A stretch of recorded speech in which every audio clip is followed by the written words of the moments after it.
उरीपोक की लेकाय मद सेंग येनबदा मयांग ना येलहुमीदगी मसिंग यामना थोरखरे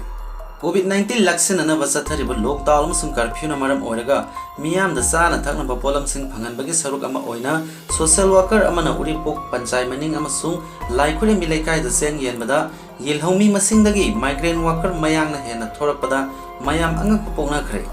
लेकायदगी फंगबा पाव मना हाय सेंग येनखिबा लेकाय अदुदा पुन्ना इमुंग चनी यांखै लै हाइरिबा येलहुमी ओइना लैबा इमुंग सिंग अदुगी मियोय पुनमक सेंग लोब लोइनखरबा मतुंगदा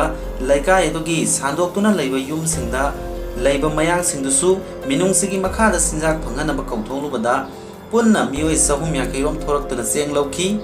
मखोय इमुंग ओइना लैबा यामनासु यावी हाना पावसिना मखा तारी अतोपा पाव मना इंदोर नोवेल कोरोना वायरस नाबा पुलिस ऑफिशियल अमा सीक्रे हाइना ऑफिशियल ओइना फोंगदोखरे इंस्पेक्टर देवेंद्र चंद्रवासी चही निफुहुंदोय निमित 35 रोंगी ममांगदा कोरोना वायरस पॉजिटिव ओइखी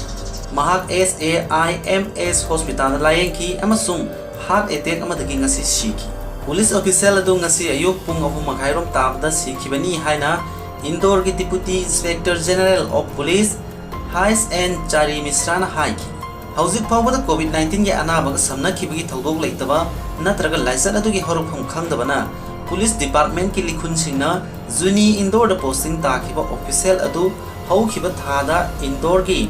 बरावाली चौकी एरियादा सिटीजनशिप बिल प्रोटेस्ट सिंगी मफमदा महाक डिप्लॉय तौखिबा मतमदा लाइना अदु नारखिबा ओइरंबा याय हाइरी मफम अदुदा निमित 15 रोम NTCAA प्रोटेस्ट सिंगना केम तौखिबनी मध्य प्रदेश पुलिस डिपार्टमेंट की तमथीरबा वायरस असि नाबदगी सीखिबदा मसिन आहानबनी